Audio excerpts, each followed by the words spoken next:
Welcome to mechanic TV.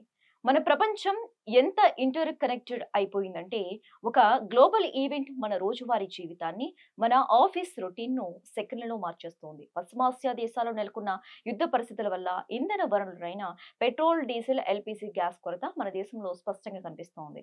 దీని impact సామాన్యుల కంటే ఎక్కువగా కార్పొరేట్ సెక్టర్ మీద పడింది.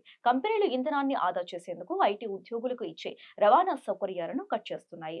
క్యాంటీన్లు నడపలేక చేతులెత్తేస్తున్నాయి. ఈ పరిణామాల నేపథ్యంలోనే ఐటీ హబ్లుగా పేరొందిన హైదరాబాద్, బెంగళూరు, పూణె, చెన్నై లాంటి నగరాల్లో గ్లోబల్ కెపబిలిటీ సెంటర్లు బడా కంపెనీలు మళ్ళీ హైబ్రిడ్ వర్క్ ఫ్రం హోమ్ మోడళ్లను ఆశ్రయిస్తున్నాయి. కేవలం వర్క్ ఫ్రం హోమే కాదు, టెక్కీల కల అయిన అన్ సైట్ అవకాశాలపై కూడా నీళ్లు చల్లారు.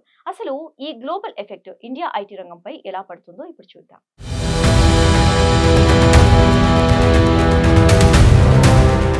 అక్కడెక్కడో వేల కిలోమీటర్ల దూరంలో యుద్ధ మేఘాలు కమ్ముకుంటే ఇక్కడ మన సాఫ్ట్వేర్ ఉద్యోగికి క్యారేజీ కష్టాలు వస్తున్నాయి. అమెరికా, ఇరాన్, ఇజ్రాయెల్ దేశాల మధ్య రాజుకుంటున్న ఉద్రిక్తతల సెగ ఇప్పుడు నేరుగా భారతీయ ఐటీ కారిడార్లకు తాకింది.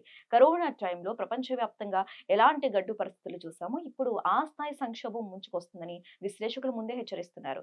భారత్లో ఐటీ ఎంప్లాయీస్ కు బడా కంపెనీలు షాక్ల మీద షాక్లు ఇస్తున్నాయి. మిడిల్ ఈస్ట్ సంక్షోభం వల్ల పెట్రోల్, డీజిల్, ఎల్పీజీ గ్యాస్ కొరత తీవ్రం కావడంతో ఐటీ కంపెనీలు సంచలన నిర్ణయాలు తీసుకుంటున్నాయి. ఉద్యోగులకు ఇచ్చే పికప్ అండ్ డ్రాప్ క్యాబ్ సేవలకు కోత పెడుతున్నాయి. ఆఫీసులో క్యాంటీన్లకు తాళాలు వేస్తున్నాయి. వీలైనంత వరకు ఇంటి దగ్గరే వండుకుని తీసుకురండి అని కంపెనీలు రూల్స్ పెడుతున్నాయి. అంతేకాదు, విదేశాలకు వెళ్లాల్సిన ఆన్ సైట్ టూర్స్ కూడా రద్దు చేసుకున్నాయి.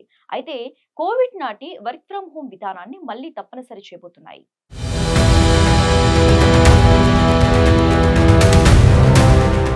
మిడిల్ ఈస్ట్ లో ఉద్రిక్తతల వల్ల చమురు ఎగుమతులు భారీగా దెబ్బతిన్నాయి. దీంతో ఇండియాలో పెట్రోల్, డీజిల్ సప్లై చైన్ నెమ్మదించింది. ఈ ఇంధన కొరత కారణంగా ఐటీ సంస్థలు తమ ఆపరేషనల్ కాస్ట్ ను తగ్గించుకునే పనిలో పడ్డాయి.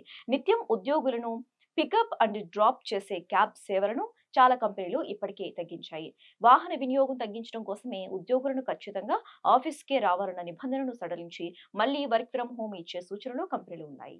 పెట్రోల్ కంటే దారుణమైన పరిస్థితి ఎల్పీజీ విషయంలో ఉంది. వాణిజ్య సిలిండర్ల కొరత తీవ్రంగా వేధిస్తుండటంతో హైదరాబాద్ లోని మాదాపూర్, గచ్చిబౌలి, రాయదుర్గం ఫైనాన్షియల్ డిస్ట్రిక్ట్ పరిధిలోని అనేక హాస్టల్స్ కిచెన్లకు తాళాలు పడ్డాయి. ఇక ఐటీ ఆఫీసుల క్యాంటీన్లలో వంట గ్యాస్ లేక వెండర్లు చేతులెత్తేస్తున్నారు. దీంతో మెనూను భారీగా తగ్గించేశారు. చాలా కంపెనీలు తమ ఉద్యోగులకు డైరెక్ట్ గా సర్క్యులర్స్ పంపాయి. ఆఫీస్ క్యాంటీన్లపై ఆధారపడొద్దు, ఇంటి నుంచే సొంత ఆహారాన్ని తెచ్చుకోండి అని స్పష్టంగా సూచించాయి. గ్యాస్ కొరత వల్ల ఆఫీసులు నడపడం కష్టంగా మారడంతోనే ఈ హైబ్రిడ్ వర్క్ మోడల్ మళ్లీ తెరపైకి వచ్చింది.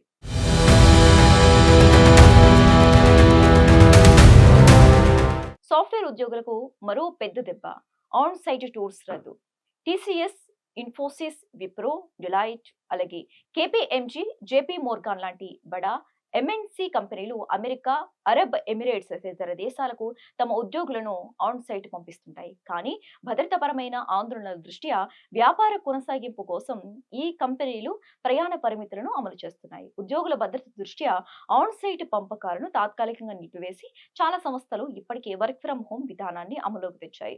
యుద్ధం ఎక్కడో జరిగినా దాని ఆర్థిక, సామాజిక ప్రకంపనలు మన ఇంట్లోని వంటగది దాకా, ఆఫీస్ క్యాంటీన్ దాకా ఎలా వస్తున్నాయో ఉద్యోగులకు మళ్ళీ వర్క్ ఫ్రం హోమ్ రావటం కొందరికి సంతోషం కలిగించిన అసలు కారణం క్యాబ్, క్యాంటీన్ సౌకర్యాలు కల్పించలేక కంపెనీలు ఈ నిర్ణయానికి రావటం అనేది దేశ ఆర్థిక వ్యవస్థను ఆందోళనకు గురిచేసే విషయం. ఈ ఇంధన కొరత ఇలాగే కొనసాగితే మరిన్ని రంగాలపై తీవ్ర ప్రభావం పడే అవకాశం ఉంది.